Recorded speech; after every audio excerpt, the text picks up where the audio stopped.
ও শুনছো, তোমার জন্য বিরিয়ানি রেঁধেছি, তাড়াতাড়ি খাবে এসো, না হলে তো বিরিয়ানি ঠান্ডা হয়ে যাবে।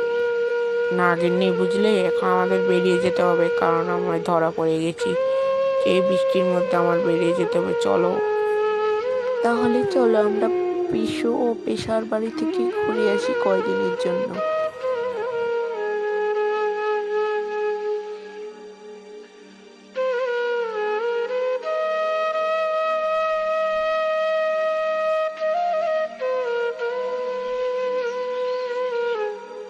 তোমরা কিরকম মা বাবা ছেলেকে ভালো মতো খাওয়াতেই পারো না। এই বলটু, তুই তোর বাবাকে কি বলছিস? তুই কিন্তু দিন দিন অনেক বেয়াদব হয়ে যাচ্ছিস। উনি কিসের বাবা? আমার কোনো শখ আহ্লাদ পূরণ করতে পারে না? আমি চলে যাবো বাড়ি থেকে। যা, তুই চলে যা, তোর মতো সন্তান আমাদের প্রয়োজন নেই। তুই যে ব্যবহারটা তোর বাবার সাথে করেছিস, একদিন তুই পস্তাবি। মা, তুমি এই কথা বলতে পারলে?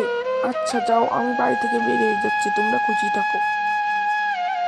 না, আজকে অনেক দেরি হয়ে গেছে, কর্তাবাবুর কাছ থেকে ঘুরে আসি, না হলে আমি আমার অসুস্থ মাকে কিভাবে ওষুধ কিনে দিব। এই মানিক, চোর, শালা চোর, তুই বের হ তাড়াতাড়ি বাড়ি থেকে, আজকে তোর হাড়গোড় পিটিয়ে মাংস আমরা নিয়ে যাব। বের হ শালা, বের হ।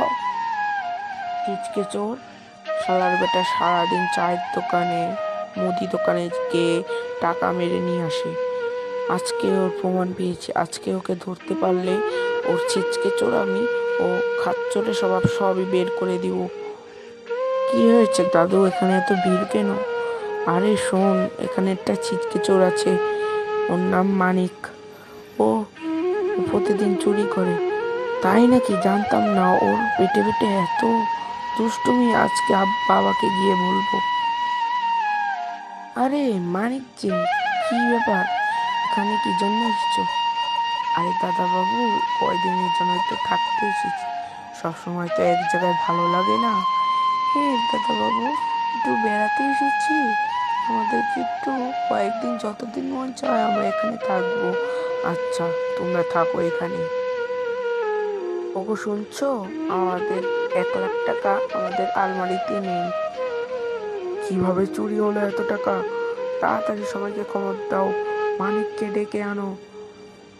হ্যাঁ বলুন কর্তা সাহেব, বলুন কি হয়েছে? আমার আলমারি থেকে 1 লাখ টাকা আমি পাচ্ছি না, তুমি দেখো তো কে নিয়েছে। আমার মনে হচ্ছে সেই ফরিদি চোর। আমার মনে হয় কি ও বাড়িতে কাজ করতে এসে 1 লাখ টাকা নিয়ে গেছে। আরে দাদা বাবু, তোমরা জানবে কেমন? আমি তো সেই টাকা ছড়িয়েছি, এখন ফরিদকে ফাঁসিয়ে দিলেই আমার কিন্তু। আচ্ছা দাদা বাবু, আমি যাচ্ছি ওকে ধরে নিয়ে আসতে।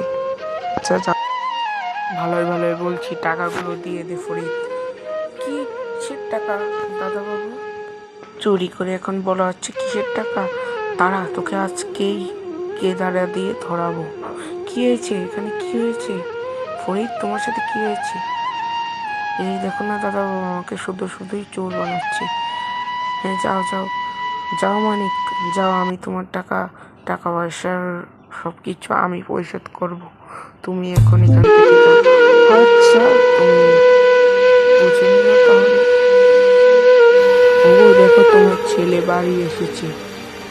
বাবা, আমি সকালে তোমার সাথে অনেক খারাপ ব্যবহার করেছি, আমাকে মাফ করে দাও। বাবা, আমি তো তোর জন্য কষ্ট করে, চল আমরা খেতে যাই, আজকে তোর মা বিরিয়ানি রেঁধেছে। চলো।